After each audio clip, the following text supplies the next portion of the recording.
তাহলে আসি বেয়ামশাই, বরকে নিয়ে ঠিক টাইমে পৌঁছে যাবেন। শিলিগুড়িতে সব থেকে ভালো হোটেলে আপনাদের থাকার বন্দোবস্ত করেছি, আমার বাড়ি থেকে মাত্র 5 মিনিট দূরে। তবে একটা জিনিস দেখবেন, দয়া করে ট্রেনটা মিস করবেন না, তাহলে কিন্তু সর্বনাশ হবে। এই নিয়ে এই আপনি চল। টেনশন হ্যাঁ? করবেন না, আমি সবাইকে নিয়ে ঠিক সময় মতন পৌঁছে যাব। না, মেয়ের বাবা তো, তাই একটু টেনশন হয়, না হলেও দেখাতে হয়। হ্যাঁ, আসি আসি। বাবা জীবন ভালো থেকো।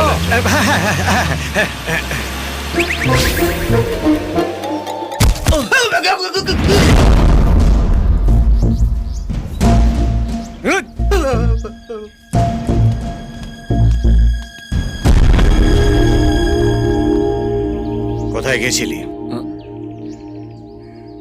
মা মালা আনতে বলেছিল। কোথায় মালা? এই তো